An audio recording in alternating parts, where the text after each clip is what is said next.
안녕하세요. 오늘도 서연살롱을 찾아주셔서 감사합니다. 인천에서 커피숍을 운영하는 30대 중반 미혼 여성입니다. 저는 고등학교 때부터 남동생과 둘이 살았어요. 아빠는 저희 남매가 어렸을 때 사고로 돌아가셨고, 엄마는 제가 18살, 남동생이 16살 때 심장병으로 돌아가시면서 세상에 저희 둘만 남게 되었어요. 그리고 엄마의 장례가 치러지던 3일 동안은 정말 악몽 같은 시간이었는데요. 엄마의 형제들은 저희 남매를 서로 맞지 않으려 하면서도 엄마가 남긴 사망보험금에는 관심이 많아서 자기들끼리 3일 내내 싸움만 했어요. 그래서 그 싸움을 보다 못한 외할머니가 나서시게 되었죠. 저희 외할머니는 연세도 많으시고 자식들이 모두 형편이 어렵고 바쁘다는 이유로 시골에서 혼자 사는 처지셨는데요. 그런 할머니가 비통한 목소리로 이렇게 말씀하셨어요. 다들 그만해. 내가 정말 사는 게 천벌 같다. 미경이가 갈 게 아니라 이 늙은이가 가야 했는데 니들은 어린 조카 보기가 부끄럽지도 않아. 엄마, 우리도 다 사정이 있어서 그런 거잖아. 막말로 큰언니가 그렇게 죽을지 우리가 어떻게 알았겠냐고. 그래서 대책을 마련하려고 대화하다 보니까 큰 소리도 나는 건데 엄마는 아무것도 모르면서. 작은 누나 말이 맞아. 갑자기 쟤들을 우리 보고 어떡하라고. 우리도 뭔가 대책이 있어야지. 보험금은 반반씩 나누고 애들은 작은 원룸 얻어주고 월세랑 생활비 대주는 걸로 해. 어차피 가영이 좀 있으면 성인이잖아. 야, 왜 네 마음대로 결정해? 원룸? 너 요즘 보증금 시세 알고 그러는 거야? 그냥 기숙방 같은 데 보내. 그리고 이제 언니 없으면 내가 맞은데 왜 반반씩 해? 내가 더 가져가야지. 누나, 염치 있냐? 난 장남이야. 됐어 이것들아. 가영이 너 선택해. 할미 따라 영욱이 데리고 시골 가서 살래? 아님 네 엄마 보험금으로 독립하고 살래? 엄마, 미쳤어? 기어코 노망이 난 거야. 누구 마음대로 그 돈을 다 줘. 미성년자라 권한도 없는데. 권한이 왜 없어? 그네가 니들 돈 타가라고 꾸역꾸역 보험금을 냈겠냐? 참말 마. 그리고 니들은 이모도 삼촌도 아니니까 빠져. 저는 살면서 할머니 모습을 자주 보지 못했지만 할머니가 그렇게 화내는 모습은 그때가 처음이었어요. 그리고 동생과 상의 끝에 저는 시골 생활보다는 살고 있는 인천에 남고 싶다고 했는데요. 할머니는 그럼 그러라며 엄마의 보험금을 대리 수령해서 저희가 생활할 방 2개짜리 빌라를 전세로 얻어주셨어요. 그리고 엄마 보험금이라며 매달 100만 원씩 생활비를 붙여주셨는데요. 그렇게 제가 어렵게 고등학교 졸업을 하고 할머니가 제 졸업식도 참석할 겸 엄마의 남은 보험금을 줄 겸 인천으로 올라오셨어요. 그런데 전에 봤을 때보다 할머니 안색이 많이 안 좋으셨는데요. 할머니, 어디 아프신 데라도 있어요? 얼굴색이 안 좋으세요. 이 나이에 아픈 데가 없으면 그게 이상하지. 아이고, 우리 강아지들 엄마도 없이 우째 살았어. 많이 힘들었지? 할미라도 건강하면 자주 올라올 텐데. 아니에요. 그래도 할머니가 생활비도 주시고 쌀이랑 반찬도 보내주셔서 저희 걱정 없이 살았어요. 아, 그리고 지난 기말에도 영욱이가 전교에서 1등 했어요. 누나, 뭘 그런 걸 말해. 왜? 네가 잘해서 1등 했는데 자랑해야지. 그래, 누나 말이 맞다. 아유, 우리 손자 대견하네. 니들은 어릴 때도 참 야물딱졌지. 어린 것들이 아빠 보고 싶다는 소리도 안 하고 엄마 힘들게도 하지 않더니 이렇게 부모가 없어도 잘 커져서 할미가 너무 고맙다. 자, 생각난 김에 줘야지. 잠시만 있어라. 할머니는 그렇게 말씀하시고 당신이 가지고 온 아이스박스에서 돈 뭉치를 꺼내셨어요. 그리고 놀란 저에게 건네주셨어요. 할머니, 이제 가영이 너도 어른이니 네 엄마 돈은 네가 관리해라. 할미는 이제 언제 어떻게 될지 몰라. 그럼 네 이모랑 삼촌이 또 난리를 칠 게다. 꼭꼭 숨겨놔. 할미가 배운 것도 없고 가진 게 없어서 자식들을 잘 키우지 못했어. 난 그렇다 쳐도 니들까지 걔들한테 시달리는 건 보고 싶지 않구나. 할미가 재산이라도 있음 더 물려줄 텐데 가진 게 네 삼촌 장가 보낸다고 진 빚밖에 없어. 미안하다. 할머니, 그래도 저는 같이 사는 건 아니지만 할머니가 계셔서 많이 의지하고 살았어요. 지금도 그렇고요. 그러니까 할머니는 그런 생각하지 마시고 오래오래 사셨으면 좋겠어요. 말만이라도 고맙다. 근데 할미는 이젠 좀 편해지고 싶다. 할아버지 얼굴도 가물가물하고 네 엄마도 너무 보고 싶고. 할머니, 그래도 저 의사 되는 건 꼭 보고 가세요. 저 정말 열심히 공부할게요. 그래, 우리 영욱이가 그렇게 말하면 할미가 노력해야지. 고맙다. 할머니는 슬픈 듯 기쁜 듯 그렇게 눈가 촉촉하게 웃으셨어요. 그리고 그 해를 다 넘기지 못하시고 저희 엄마 곁으로 떠나셨는데요. 할머니 말씀처럼 할머니의 장례가 있던 날에도 이모와 삼촌은 서로 빚을 떠안지 않으려 싸웠고 그 불똥은 저희 남매에게 튀어 그때 할머니가 가져간 엄마 보험금을 내놓으라며 아주 난리도 아니었는데 경찰까지 와서 이모와 삼촌을 말렸으니 말은 다 했죠. 그렇게 어렵게 할머니 발인까지 보고 저희 남매는 도망치듯 인천으로 왔어요. 그리고 행여 이모와 삼촌이 저희들에게 돈 달라고 괴롭힐까봐 이사까지 했는데요. 그런 와중에도 공부 잘하는 동생한테 피해가 갈까? 동생 학교 주변 중 가장 외진 곳으로 집을 구했어요. 다행히 저희의 거처를 알지 못하는 이모와 삼촌은 할머니 장례식 이후 볼 일이 없었지만 어쩐지 새삼스레 앞으로 어떻게 살아야 할지 할머니까지 없는 세상이 더 무섭게만 느껴졌어요. 하지만 저는 이미 20살 어른이었고 동생에겐 유일한 보호자였으니 어떻게든 동생을 꼭 잘 키우고 싶다는 열의가 가득했는데요. 그도 그럴 게 동생은 의사가 되겠다는 꿈을 가진 뒤 거의 잠도 자지 않고 공부에만 매달렸어요. 엄마가 남긴 남은 사망보험금은 많다면 많고 적다면 적은 1억 남짓이었는데 저는 이 돈을 종잣돈으로 동생 학비와 나아가서는 동생 결혼 자금까지 해결해야 한다는 생각을 했었죠. 그러면서 저절로 저의 대학이나 결혼은 감히 생각도 할 수 없는 거였어요. 동생은 자기 대학 자금은 자기가 알아서 할 테니 일단은 그 돈으로 대학을 가라고 했지만 저는 대학이 아닌 돈을 벌고 싶었어요. 이미 엄마가 돌아가시고 학교에 다니면서 커피숍 아르바이트를 하던 저였는데 몸에 익어서인지 작더라도 제 가게를 갖고 싶었죠. 그래서 나중에 쓰려고 제과제빵 자격증도 따고 바리스타 자격증까지 땄는데 어느 날 동생이 이렇게 말하더군요. 누나, 그럼 누나 가게를 내자. 나도 누나가 하루에 2-3개씩 알바하는 거 신경 쓰였어. 게다가 그 중에 하나는 야간 알바잖아. 내가 밤마다 누나 걱정을 얼마나 하는 줄 알아? 대학도 안 간다고 하고 취직도 안 한다고 하고 또 그런다. 내 선택인데 왜 자꾸 그렇게 말해? 그리고 지금 당장은 돈이 없어서 돈 모으려면 어쩔 수 없어. 야간 알바가 그나마 쏠쏠한데 그걸 어떻게 그만두냐? 네가 말하지 않아도 5년 안에 내 가게 차릴 거니까 염려 마. 그러지 말고 엄마 보험금 있잖아. 그걸로 해. 야, 그건 안 되지. 그 돈이 어떤 돈인데. 그리고 그 돈은 다 쓸 때가 있어. 의대 등록금 장난 아니라며. 그건 내가 알아서 한다니까. 됐어. 넌 그냥 공부만 해. 변변한 학원도 못 보내서 누나가 얼마나 속상한데. 그런데 안 다녀도 나 잘하거든? 그래, 너 잘났다. 그래도 안 돼. 누나 일은 누나가 알아서 할 테니 너나 신경 쓰셔. 싫어. 누나 계속 그럼. 나도 이제 공부 안 해. 내가 의대 안 가면 그 돈 쓸 때 사라지는 거지? 야, 너 지금 그걸 말이라고.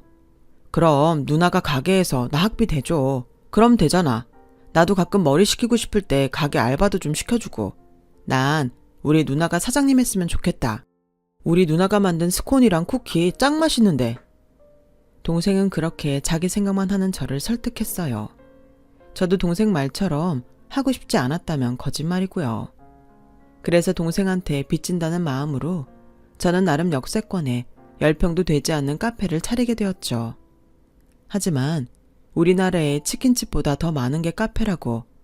브랜드도 아닌 작은 저의 가게는 반년이 지나도록 적자였고 저는 열심히 노력했지만 동생 볼 낯이 없어 괜히 가게를 차렸나? 시간을 되돌리고 싶은 심정이었어요. 그래서 딱 계약 기간만 하고 접자고 생각했는데요. 사람이 죽으라는 법은 없다고 카페를 차린 지 1년이 되어갈 즈음 조금씩 사정이 나아졌어요. 나름 단골도 생겼고 제가 만든 케이크 맛있다며 따로 라운드 케이크를 주문하는 손님도 생겼는데 그때부터는 카페가 곧잘 됐어요. 저녁에 마감하며 그날 매출을 계산하는데 한 달 그렇게 꼬박 장사를 하고 정산을 하는데 정말 눈물이 다 날 정도였어요. 많이 벌어서 그런 게 아니라 매달 돈을 까먹는 제 가게였는데 처음으로 남는 장사를 했다는 기쁨에 고생한 지난날이 주마등처럼 스쳐서 눈물이 났어요. 그 후 저는 알바도 없이 오전 10시부터 밤 11시까지 혼자 가게 운영을 했는데요. 친구들은 하루 종일 일만 해서 힘들겠다고 했지만 손님이 많아지니 커피 만드는 일도 빵 굽는 일도 신이 나서 힘든 줄도 몰랐던 것 같아요. 그렇게 저는 돈을 벌어 동생 대학 등록금을 마련했어요. 동생은 말은 하지 않았지만 혼자 고군분투하며 공부를 했고 마침내 꿈같은 서울의 모 유명 대학에 의예과에 입학했어요. 옛날 말로 개천에서 용난다고 하잖아요. 제 동생은 그런 용이었던 거예요. 그리고 동생 대학 첫 등록금을 내던 날, 그날은 먼저 떠난 부모님 생각이 그렇게 나던지 아마도 그동안은 의식하지 않으려 했지만 나름 공부 잘하는 동생을 끝까지 잘 건사해야 한다는 압박감이 있었다는 걸 깨달았죠. 그래서 착하고 공부 잘하는 동생이 고마웠고 또 저 스스로도 보람되던 때였는데요. 동생은 그 뒤 그게 끝이 아니고 시작이라고 알려주듯 더 바빠졌어요. 그리고 생각했던 것보다 의대 등록금은 정말 놀랄 정도로 비쌌기에 한 학기 등록금을 내면 다음 학기 등록금 준비에 정신을 바짝 차릴 수밖에 없었는데 저도 티를 내지 않는다고 했음에도 동생은 등록금을 낼 때면 잘 하지도 않는 전화를 해서 부담을 줘서 미안하다고 했어요. 누나, 등록금 많이 부담스럽지? 내가 시간이 있으면 과외라도 할 텐데. 야, 네가 무슨 과외를 해? 그럴 시간 있으면 잠이라도 더 자. 내가 언제 너한테 돈 걱정하라고 했어? 그때 네가 그랬잖아. 가게에서 네 등록금 대라고. 요즘 누나 카페 엄청 잘 돼. 그러니까 넌 아무 걱정하지 말고 공부만 해라. 내가 그때 그렇게 말은 했지만 등록금이 이렇게 비쌀 줄 몰랐지. 근데 누나 조금만 기다려. 인턴하면 월급 나오니까 내가 누나 고생한 거 다 갚아줄게. 됐어. 너랑 내가 남이냐? 누나 고생하지도 않았고 너한테 받을 것도 없어. 그러니까 부담 갖지 말고 편하게 너 하고 싶은 공부해. 네가 의사가 꿈이라고 해서 말리지 않았지. 네가 성공하고 싶어서 의대 간다고 했음 누나는 말렸다. 고마워 누나. 그래도 난 누나가 앞으로 내 덕 보고 살게 할 거야. 이것도 내 꿈이니까 말리지 마. 아, 시간이 벌써 이렇게 됐네. 누나, 나 공부하러 들어가야 해. 알았어. 공부도 좋지만 몸 잘 챙기고 잠은 되도록 집에서 자. 도서관에서 쪽잠 자는 것도 하루 이틀이지. 알겠어. 누가 잔소리 마냥 아니랄까봐. 나 전화 끊는다. 동생은 지가 걱정돼서 잔소리가 많아지는 저를 언제부턴가 잔소리 마녀라고 불렀어요. 하지만 그게 끊고 싶어도 끊어지지 않는데 엄마들이 왜 그렇게 자식들에게 잔소리를 하는지 알겠더라고요. 그 후 동생은 1년 2학기를 마치고 군대에 갔어요. 그리고 표는 내지 않았지만 내심 동생이 군복무하는 동안 등록금 마련이라는 부담감에서 조금은 해방될 수 있어 그때 돈을 좀 모아놓자 싶었어요.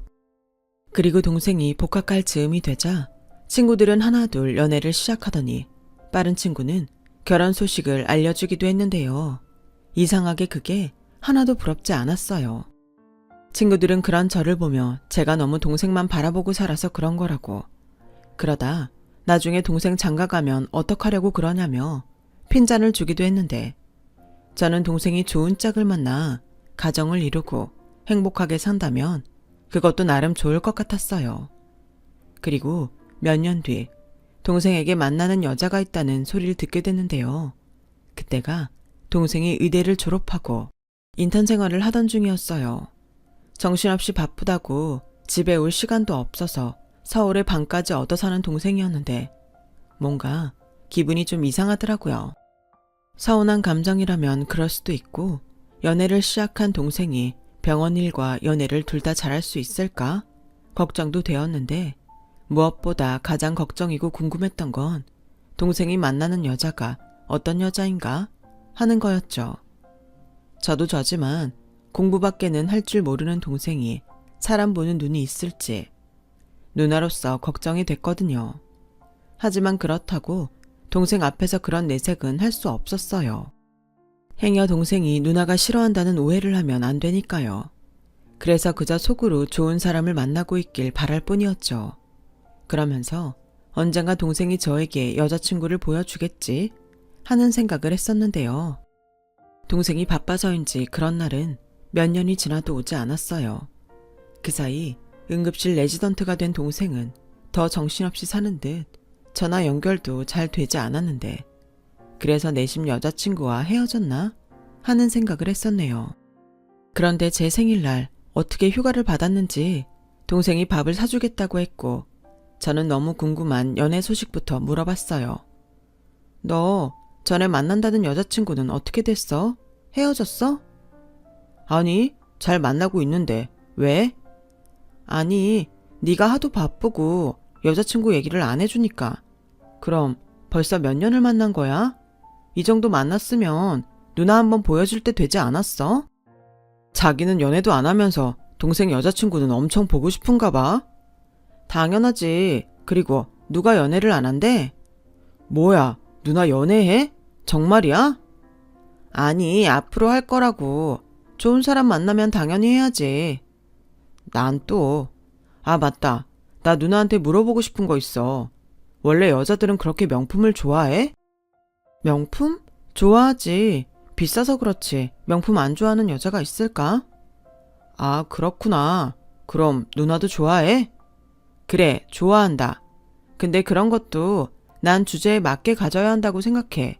능력 있는 자기 돈으로 사는 건 멋지지만 능력도 안 되면 명품만 고집하는 그런 사람은 별로지. 근데 그런 건 왜 물어? 설마 네 여자친구가 명품 좋아한대? 여자친구 집이 좀 잘 살아. 그래서 그런지 20살부터 자기는 명품 옷에 명품 가방 들었다고 하더라고. 아, 그래? 어쩌다 내 동생이 그런 금수저를 만났어? 뭐야, 놀리는 거야? 내가 먼저 좋다고 안 했다. 유진이가 먼저 좋다고 했지. 여자친구 이름이 유진이야? 이름도 예쁘네. 생긴 것도 예뻐. 근데 곧 있으면 여자친구 생일이거든? 내가 시간도 없고 그동안 선물이라고 사주면 별로 좋아하지도 않는 것 같아서 그냥 올해부터는 갖고 싶은 거 말하면 그냥 그거 사주기로 했거든. 근데 나한테 명품 가방을 사달라네? 누나, 이 가방 브랜드 알아? 동생은 핸드폰을 꺼내 뭔가 찾더니 저에게 가방 사진을 보여줬어요. 그리고 제 눈엔 가방 사진 밑에 가격이 먼저 들어왔는데요. 400만 원대의 디올 가방이었어요. 저도 들어서 알긴 했죠. 브랜드만요. 야, 이 가방 너무 비싸다. 너 그 정도 능력 있어? 레지던트 월급 얼마나 한다고 이런 걸 사주냐? 그렇긴 한데 그렇다고 비싸서 안 된다고 하자니 그것도 좀 그렇고. 어떻게 하면 좋을지 모르겠네. 지금 잔뜩 기대하고 있을 텐데. 저는 동생의 말에 은근 서운했어요.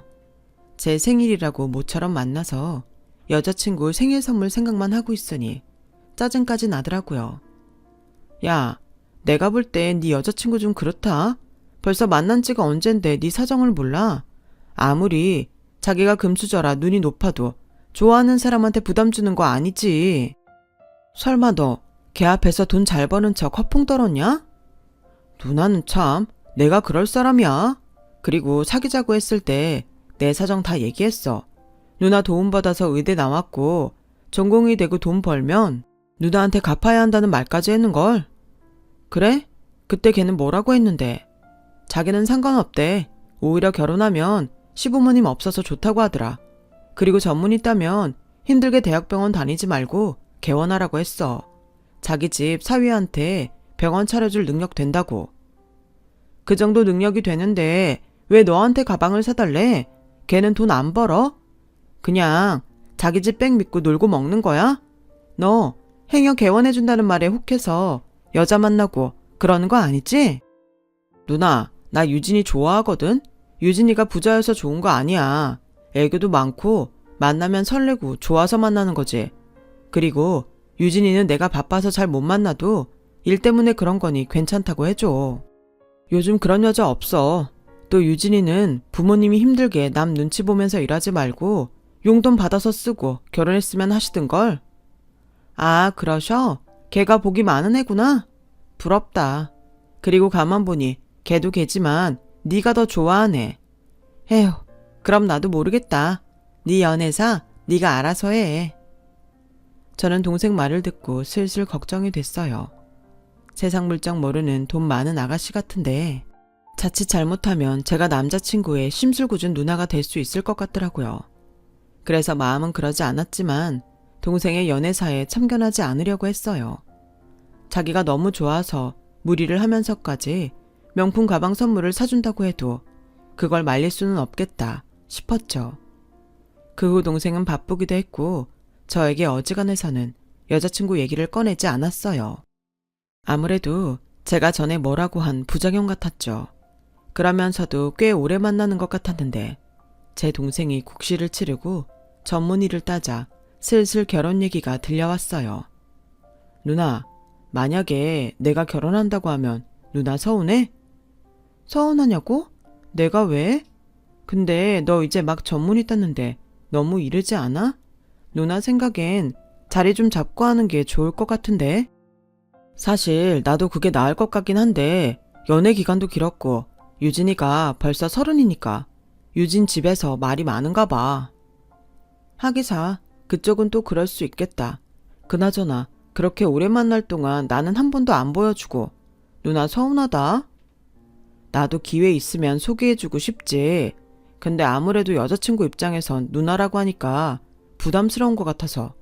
근데 결혼 얘기 오가는데 안 그래도 내가 자리 한번 만들어 보려고 했어. 동생은 그렇게 말은 했지만 여전히 바빠서 그런 시간을 도무지 잘 내지 못했어요. 저는 그 사이 동생이 청약이라도 돼서 아파트라도 하나 갖고 있으면 부잣집에 장가 가더라도 기가 죽지 않을 것 같아 동생한테 말해 청약을 꾸준히 넣게 했는데요. 그러던 중 동생 명의로 청약에 당첨이 되었어요. 평수는 그렇게 넓은 건 아니었지만 좋은 위치의 대단지 아파트였기에 정말 잘 됐다 싶었죠. 동생도 믿기지 않는다고 했어요. 그러면서 당첨된 아파트에 들어가는 돈은 자기가 알아서 할 거니 저에겐 신경 쓰지 말라고 했는데 동생은 내심 그 아파트를 신혼집으로 쓸 궁리를 하는 것 같더라고요. 그리고 아파트 청약이 된 뒤 동생은 아파트가 지어지는 기간을 기다렸다가 결혼을 하자고 여자친구와 말이 된 것 같았고 그 사이는 대학병원에서 근무를 했는데 의사가 되기는 어려워도 전문의까지 된 동생은 거짓말처럼 벌이가 많아지니 씀씀이도 커졌어요. 글쎄 저에게도 명품 가방을 턱 하고 사주는데 보기보다 은근 제가 저래도 되나? 걱정이 되더군요. 야, 뭐하러 이런 비싼 가방을 샀어? 누나, 그냥 받아. 누나가 힘들게 내 뒷바라지 했는데 누나도 이제 누리고 살아야지. 그러지 말고 내가 누나 차 한 대 사줄까? 누나 지금 끌고 다니는 경차 그거 위험하다. 사람들이 경차 타는 여자면 도로에서 얼마나 무시하는 줄 알아? 내가 차를 타면 얼마나 탄다고. 그리고 너 이렇게 갑자기 씀씀이 커지면 위험한 거 알지? 아파트 중도금도 내야 하고 결혼이야 내가 도와주긴 할 거지만 너 앞으로 큰돈 쓸 일 많아. 정신 차려. 에이 누나, 나 의사야. 우리도 이 정도는 누리고 살자. 그리고 내 꿈이 원래 누나 호강시켜주는 건지 몰라? 그리고 나 누나가 걱정할 만큼 생각 없지도 않아. 유진이 보니까 누나 생각이 나서 그래. 장가갈 때가 돼서 그런가? 안 하던 짓 하네. 그래, 여자친구랑 아직도 좋아? 뭐 이젠 서로 익숙해졌으니까. 그리고 유진이 부모님이 잘해주셔서 사실은 더 결혼하고 싶어졌어. 너 벌써 그 집에 인사하고 온 거야? 그럼 유진이랑 만난 지가 언젠데 생신 때도 인사드리고 명절에도 인사 갔어. 너 명절에 바쁘다고 집에도 못 왔잖아. 아, 그냥 잠깐 짬내서 밥만 먹고 왔어. 저는 동생 말에 기분이 상했어요. 그리고 아무리 좋게 생각하려 해도 동생이 만나고 있다는 여자가 좀 괘씸하게도 느껴졌는데요. 왠지 부모도 아니고 누나라 무시당하는 그런 기분이 들었거든요. 그렇다고 이제 와서 나는 그 여자가 마음에 들지 않는다고 말하는 것도 별로 같았고 엄한 화살은 동생을 향했죠. 동생이 가운데서 역할을 잘해야 하는데 아무래도 할 줄 아는 게 공부밖에 없었으니 자기 여자친구한테 휘둘리고 있는 것 같았어요. 게다가 보름에 한 번 정도는 제가 동생 자취방에 반찬 같은 걸 가져다 주는데 척하면 척이라고. 여자친구라는 애가 동생 집에 드나들고 있다는 걸 쉽게 알 수 있었어요. 자기 물건이 아무렇지 않게 널려 있는데 남자친구 집 치워주기까지는 바라지 않지만 자기 물건까지 어지르고 가는 경우는 또 뭔지 헛웃음이 나오더군요. 결혼 후에 둘이 어떻게 살지 안 봐도 비디오 같았어요. 그렇게 얼굴도 보지 못한 채 동생의 여자친구가 조금씩 마음에 들지 않았는데 결정적인 일이 벌어졌죠. 그때는 아침에 오픈 준비를 하는데 처음 느끼는 복통에 동생에게 가장 먼저 전화를 하게 됐고 동생이 보내준 구급차에 실려 동생이 일하는 병원 응급실에 갔는데요.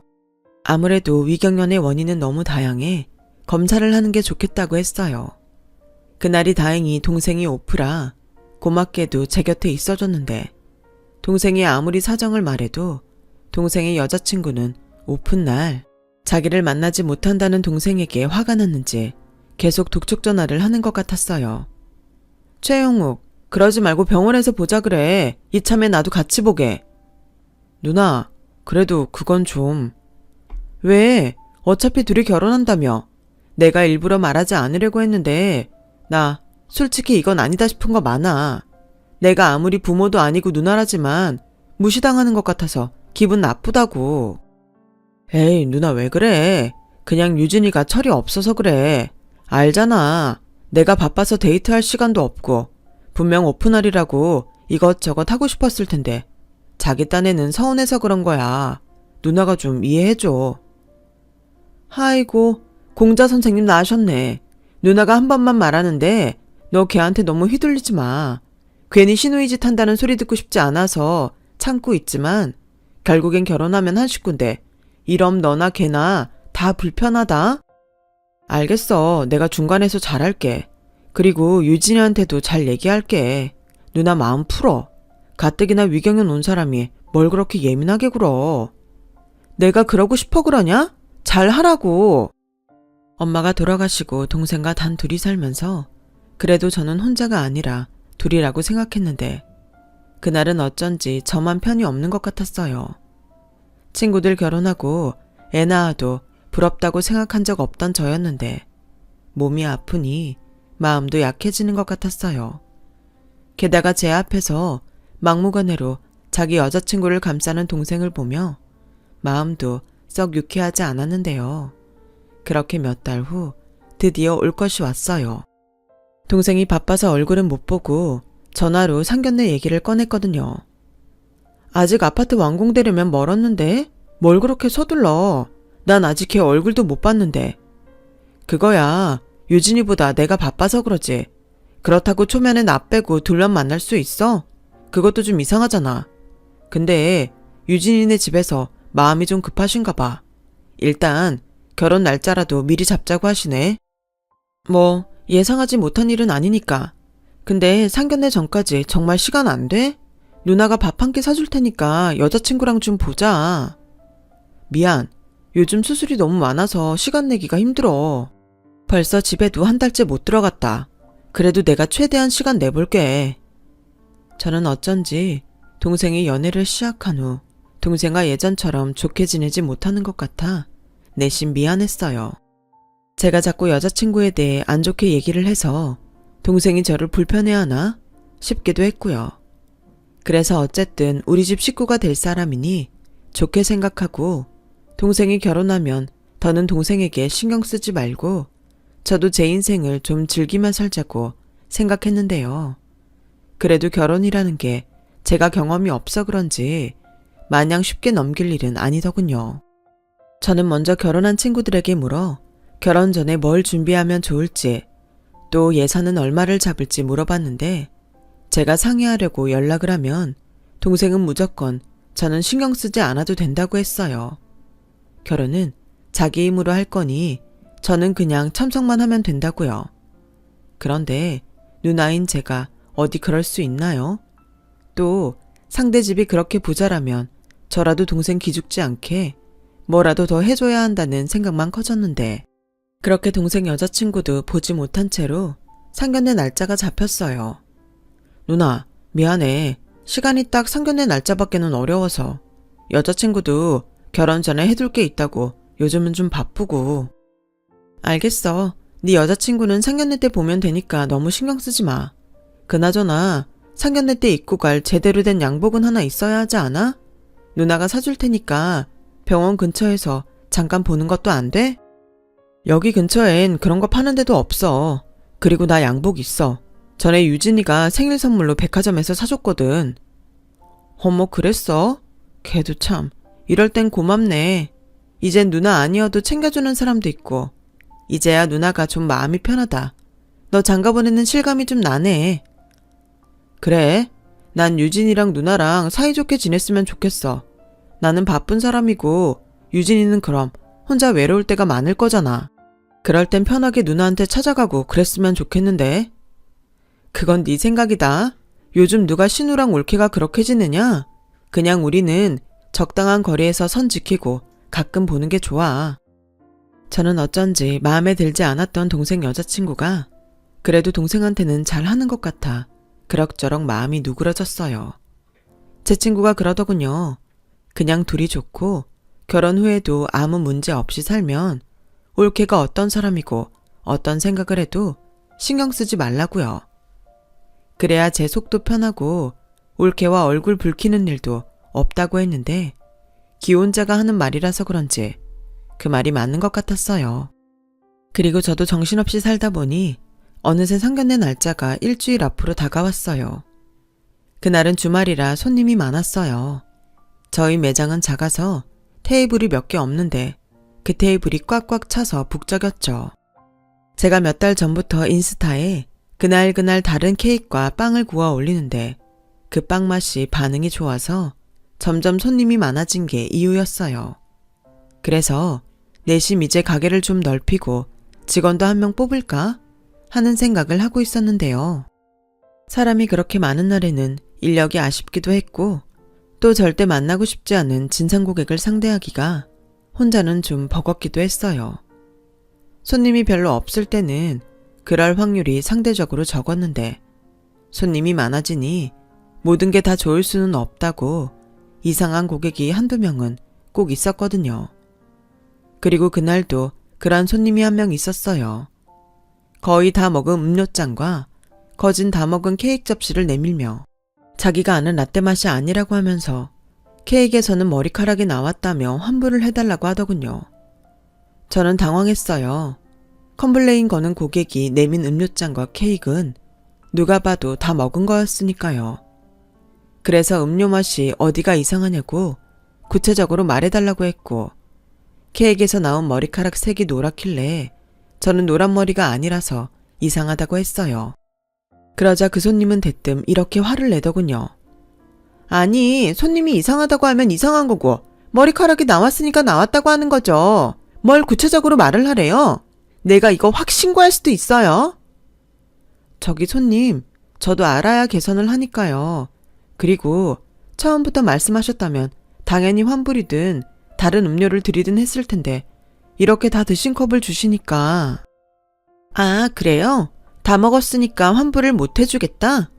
내가 친구랑 얘기하느라 말을 할 타이밍을 놓쳤고 목이 타니까 조금씩 마시다 보니 그런 건데 그런 것도 이해를 못해요? 무슨 서비스가 이따위지? 손님은 가뜩이나 쭉 찢어진 눈을 더욱 날카롭게 뜨면서 저를 노려봤어요.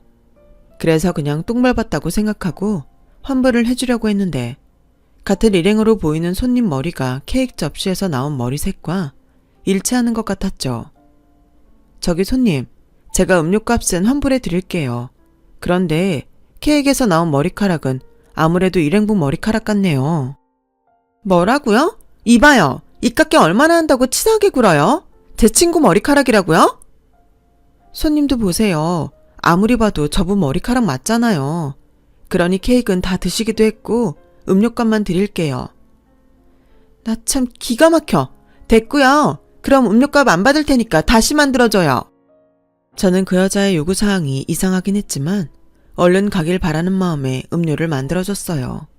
그러자 그 진상 손님은 뭐가 재밌는지 친구랑 시시덕거리며 웃고 있었고 제가 음료를 테이크아웃 잔에 담아서 주니 그 진상 손님은 그 잔을 받아 뚜껑을 열더니 그 음료를 저에게 냅다 뿌리는 거예요. 어머, 손님! 왜? 이제야 정신이 좀 들어? 요즘 장사 좀 되니까 손님이 아주 우습게 보이지? 너 그러다 큰 코 다친다. 그냥 좋게 환불해달라고 하면 네네 하고 해줄 것이지. 무슨 토가 그렇게 많아. 내가 여기 사장 인성 더럽고 커피 맛도 이상해졌는데 케이크에서는 머리카락 나왔다고 인터넷에 올려봐? 손님, 저야말로 이게 무슨 짓인지 모르겠네요. 억지를 부려도 유분수죠. 이게 무슨 짓이에요? 인터넷에 올린다고요? 올려요. 나도 진상 손님이라고 손님 사진 올릴 테니까요. 뭐야? 죄송하다고 사과는 못할 망정. 너 내가 누군지 알아? 여기 가게 우리 집에 말하면 한 방에 망하게 할 수 있어. 야, 우리 심심한데 얘 손 좀 보자. 아주 이 동네에서 쪽팔려서 장사 못하게 만들어야겠어. 진상 손님은 자기 친구까지 동원해 가게에 물건을 던지기 시작했어요. 그러자 제가 급히 112에 신고를 했고 경찰서에 간 여자는 손님 응대가 너무 기분이 나빠 그랬다며 봐달라고 하더라고요. 그것도 제가 아는 경찰에게요. 아무리 봐도 이런 일이 처음은 아닌 것 같아 보였어요. 그런데 문제는 뜨거운 음료를 뒤집어 써서 제 얼굴을 치료를 받아야 한다는 거였고 경찰이 저건 어떻게 할 거냐고 물으며 부모님께 연락을 하겠다고 하니 꼴의 부모님은 무서운지 그제야 자기들이 치료비를 주겠다며 저에게 합의하자고 하더군요. 그때 경찰분이 저한테 어차피 달리할 것도 없으니 합의금이라도 좀 받고 넘어가는 게 좋을 것 같다고 하셨어요. 그러면서 저에게 이렇게 기뜸도 해줬는데요. 저 사람들 하는 짓 보니까 처음 아니네요. 괜히 해코지 당하지 마시고 합의금 받고 그냥 봐준다고 하세요. 대신 가게에는 얼씬도 하지 말라고 하시고요. 저도 다음에 또 그러면 가중처벌 상습범이라고 겁을 줄 테니까 여기서 마무리하시죠. 저는 분했지만 저것들이 제 가게에 또 올까봐 불안한 마음에 경찰분이 알려주신 대로 얼마 되지 않는 합의금을 받고 상황을 정리했어요. 그러면서 경찰서 밖에서 그것들이 하는 말을 듣게 됐는데요. 야, 그냥 커피나 뿌리고 협박이나 하고 말지. 뭐하러 이렇게 일을 키우냐? 왜? 너도 같이 했잖아. 이제 와서 딴소리야? 너야 집에 돈 좀 있고 곧 시집가면 그만이지만 난 아니잖아. 알겠어. 어차피 이것도 결혼하면 못해. 그냥 좋게 환불받고 맛있는 밥이나 먹으러 가려고 했지. 작은 가게 주인이라 쫄아서 쉴 줄 알았더니 이게 뭐야? 재수없어. 참, 요즘 것들 문제라고는 하지만 저는 저런 딸을 낳았을 그 부모가 불쌍했어요.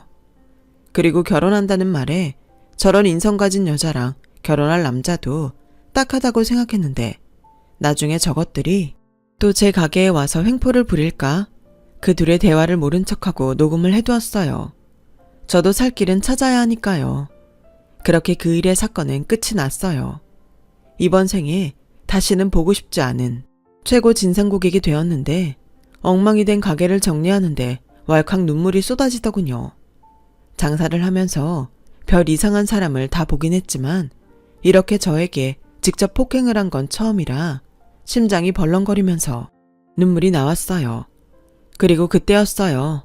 무슨 바람인지 늘 바쁘다는 동생이 가게를 찾아왔고 엉망이 된 가게와 저의 모습을 본 동생은 많이 놀란 듯 저에게 물었어요. 누나, 이게 다 무슨 일이야? 얼굴은 또 왜 그래? 너야말로 이 시간에 여길 왜 왔어? 한참 바쁜 거 아니었어? 요즘 내가 너무 바빠서 누나한테 소홀했던 것 같아서 누나 놀래켜주려고 왔는데 이게 뭐야? 누가 그랬어? 있어, 진상 여자들. 조금 전에 경찰서 다녀왔고 합의도 했으니까 괜찮아. 뭐가 괜찮아? 얼굴이 이런데. 병원 안 갔지? 화상 이렇게 두면 흉져. 당장 나랑 병원 가자. 약국에서 대충 소독하고 연고 발랐어. 내가 반사적으로 잘 피해서 그 정도는 아니래. 넌 밥은 먹었고? 지금 밥이 문제야? 이런 일이 있었으면 나한테 연락을 했어야지. 연락하면 네가 올 수는 있냐? 됐어. 누나 일은 누나가 알아서 해. 조금 있으면 장가갈 놈이 별 걱정을. 장가가면 뭐가 달라져? 매형이 생기기 전까지는 누가 뭐래도 내가 누나 보호자야. 저는 동생의 말에 내심 기분이 좋았어요. 사실 장가가면 이젠 지금처럼은 못 지낸다고 생각했는데 동생이 저렇게 말해주니 고맙더라고요. 그래서 동생은 화를 냈지만 저는 웃음이 나왔어요. 왜 웃어? 누나는 지금 웃음이 나와? 이제야 좀 안심이 돼서 그래. 어차피 걔들 쪽팔려서 여기 다시 못 와. 그나저나 누나도 아직 저녁 전인데 우리 오랜만에 치킨이나 시켜 먹을까? 이 와중에 치킨 생각이 나? 아무튼 나 자고 가도 되니까 맥주도 마시자. 오, 웬일로 바쁜 의사 선생님이 그렇게 시간이 돼? 나도 살아야지. 누나나 일어나. 여긴 내가 치울 테니까. 저는 그날 밤 진상 여자들 때문에 기분이 꿀꿀했지만 모처럼 동생과 치맥을 하며 즐거운 시간을 보냈어요. 그랬더니 최악의 하루도 그럭저럭 웃으며 보낼 수 있었고 곧 상견례 날이 되었어요. 저는 잔뜩 긴장되긴 했지만 나름 초면에 책 잡히지 않으려고 신경을 많이 썼어요. 생전 잘 사입지도 않는 정장도 한 벌 사입었고 오랜만에 미용실에 가서 머리도 했는데 날이 날이니만큼 부모님 생각이 많이 나더군요. 하지만 힘을 내기로 했어요. 제가 부모님 대신이라는 생각이 들었거든요. 그리고 약속 시간보다 일찍 도착한 저와 동생은 예약한 방에 자리를 잡고 앉았고 10분 정도가 지났을까? 인기척이 들렸어요. 아무래도 예비 올케와 사돈네가 도착한 듯 보였죠. 저는 그 자리에서 일어나 인사할 준비를 했어요. 그런데 동생의 예비 장인어른 뒤에 들어온 동생의 예비 신부 얼굴이 굉장히 낯이 익었어요. 화장이 좀 연해지긴 했지만 쭉 찢어진 그 눈은 분명 제가 얼마 전에 봤던 진상 여자가 분명했죠. 그 순간 저는 얼음이 되고 말았어요. 그러자 그 여자는 고개를 숙이고 있어서 저를 보지 못했는지 미소 띤 얼굴로 뒤늦게 고개를 들었고 얼음이 된 저를 보고 지도 똑같이 얼음이 되고 말았는데요. 저희 둘의 사정을 모르는 제 동생과 그 여자의 부모님은 서로 안부를 나누며 반갑게 인사를 나눴어요. 영욱이 오랜만이네. 잘 지냈어? 네, 어머니. 어머님도 그동안 잘 지내셨죠? 아버님도요. 그럼. 그리고 자네는 이제 사위 될 사람인데 영욱이가 뭐야? 최서방이라고 불러. 아유, 아들 같아서 그러지. 근데 누님은 어째 안색이 안 좋으신가? 무슨 일 있으세요? 안녕하세요. 초면에 죄송한데 안색이 안 좋은 건 그 댁 따님도 마찬가지 같은데요. 네? 너 왜 그래? 여기 도착할 때까지도 신났었잖아. 그게 내가 말할까요? 아니면 네가 말할래요? 누나, 왜 그래? 너 똑바로 들어. 나 이 결혼 반대야. 얼마 전에 우리 가게에 와서 난리치고 나한테 뜨거운 음료 부은 애 있지? 그게 쟤야. 뭐? 언니, 오해해요. 그러니까. 너 왜 그래? 음료를 부었다니. 이게 다 무슨 말이야? 안 사던 분은 제 말과 자기 딸의 반응에 당황한 듯 말했어요. 그러자 아무 말도 하지 못하고 그 진상 여자는 고개를 푹 숙였고 그 상황을 빨리 정리하고 싶었던 제가 먼저 입을 열었어요. 그리고 경찰서에 가져가느라 저장해뒀던 그날 있었던 문제의 CCTV 영상을 그 댁 부모님께 보여드렸고 경찰서 밖에서 합의해서 재수없다고 떠들던 음성 파일도 친절하게 들려드렸네요. 정말 숨이 막히는 고요가 흘렀어요. 제 동생도 충격이 큰지 여자친구에게 눈을 떼지 못하더군요. 그리고 믿을 수 없다는 듯 말까지 더듬으며 제 동생이 지 여자친구한테 물었어요. 너 원래 이런 애였어? 네가 우리 누나한테 뜨거운 음료 뿌린 거냐고. 그것도 모자라서 가게까지 엉망 만들고. 오빠, 그게 있잖아. 왜? 그런 짓을 할 만한 사정이라도 있나? 말해봐. 그런 짓 처음 아니지? 그깟 거 얼마나 하냐면서. 그러는 넌 그게 얼마나 한다고 그런 진상을 떠는데. 난 내 동생이 결혼한다고 하면 연을 끊었으면 끊었지. 절대 너 같은 올케 인정 못해. 제가 부들부들 떨면서 말을 하자 그쪽 엄마가 어쩔 줄을 몰라 했어요. 아무래도 제가 아닌 자기 남편을 더 무서워하는 것처럼 보였는데 바깥 사돈을 보니 무서운 얼굴을 하고 있긴 하더라고요.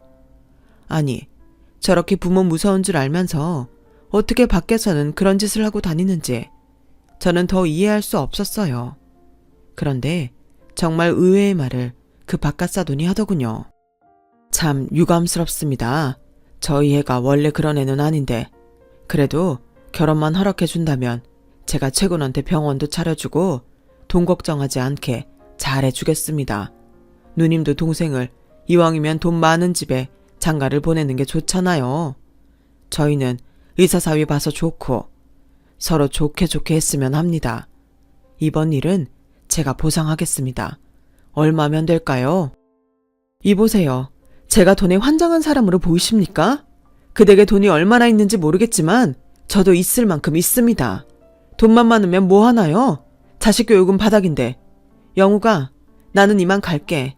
네 결혼이니까 네가 결정해. 네가 저런 쓰레기 같은 애랑 결혼한다고 하면 그땐 나랑 영 끊고 살자. 저는 할 말 다 해서 이만 갈게요. 누나. 언니, 제가 그때 난리친 거 정말 죄송해요. 가끔 너무 스트레스 받으면 저도 모르게 그러는데 반성 많이 하고 있어요. 결혼하면 절대 그러지 않으려고 생각하고 있었는데 제가 앞으로 평생 오빠한테도 언니한테도 잘할 테니까 한 번만 용서해 주시면 안 돼요? 응, 안 돼. 스트레스 받아서 그랬다고? 넌 의사랑 결혼할 게 아니라 의사한테 정신과 상담을 받아야겠네. 너 내가 경고하는데 다시 내 눈에 띄지 마. 그땐 합의고 뭐고 없으니까. 야, 네가 뭔데 그래? 누나면 다냐? 네가 엄마라도 되냐고. 반대를 한다고? 웃기고 있네. 누나면 동생 인생 좌지우지 해도 돼? 난 이 결혼 꼭 할 거야. 내가 의사 부인 자리 놓칠 것 같아? 결국 그거였어요. 그 여자는 제 동생의 의사라서 제 동생과 결혼하고 싶었던 거죠. 저는 순간 너무 화가 나서 제 앞에 있던 국그릇을 똑같이 그 진상 여자의 얼굴에 뿌려줬어요. 이건 네가 뿌린 음료보다는 덜 뜨겁네. 마음 같아서는 펄펄 끓은 뚝배기라도 던지고 싶지만 내일 일할 내 손이 아까워서 참는 줄 알아. 이봐요. 이게 대체 무슨 짓입니까? 아무리 우리 애가 잘못을 했다고 해도 이렇게 부모가 있는데 남의 딸한테 이러면 됩니까? 그 말씀은 부모가 없으면 밖에서 무슨 짓을 해도 된다는 소린가요? 부끄럽지도 않으세요? 남의 집에 시집을 보내시려면 적어도 최소한의 예의범절은 가르치셔야죠. 왜? 부모가 없다고 하니까 저희가 만만하셨어요? 제 말에 그 여자의 부모는 입을 꾹 다물었어요. 그리고 제 동생이 이만 나가자며 자리에서 일어났는데 아무래도 동생도 이 결혼은 못하겠다 결정한 눈치더라고요. 그러자 그 진상 여자는 제 동생 바지가랑이를 붙들고 매달렸고 제 동생은 아무 말도 하지 않고 그 손을 뿌리친 채 제 손을 잡고 상견례장을 나왔어요.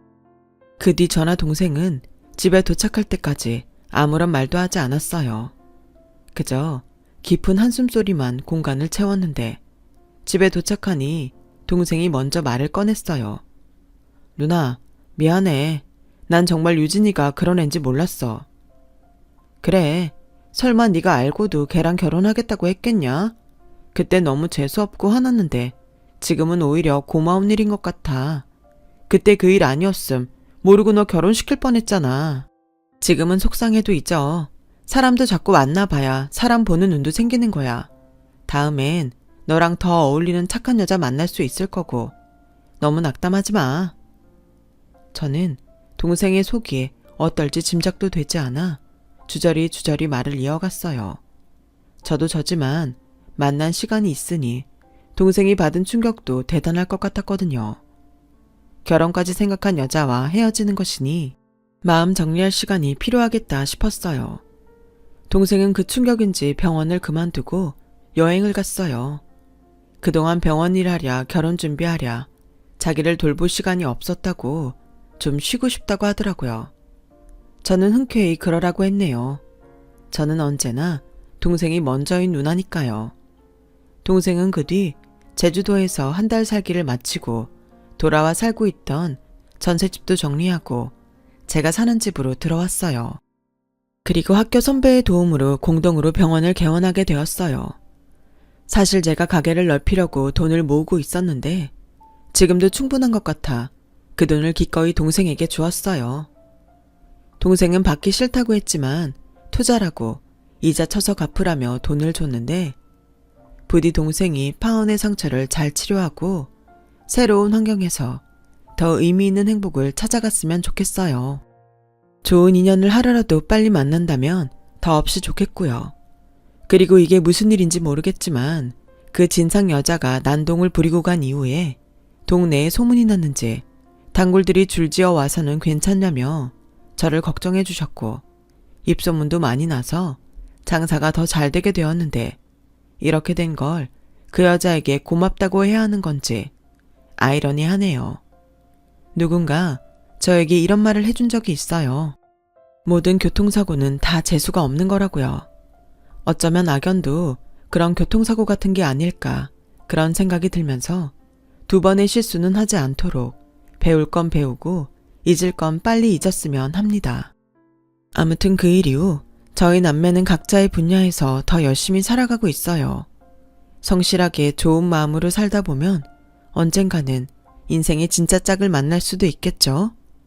어쩌면 저에게도 그런 일이 있을지도 모른다는 기분 좋은 상상을 하며 제 이야기를 마치도록 하겠습니다. 지금까지 저의 이야기를 들어주셔서 대단히 고맙습니다. 언젠가 저도 기혼자가 된다면 행복한 사연으로 다시 사연을 보낼 수 있었으면 좋겠습니다. 항상 건강하시고 행복하세요. 감사합니다. 여러분, 사연 댓글에 응원과 현명한 조언 부탁드려요. 좋아요와 구독은 저에게 큰 힘이 됩니다. 오늘도 좋은 일 가득하세요.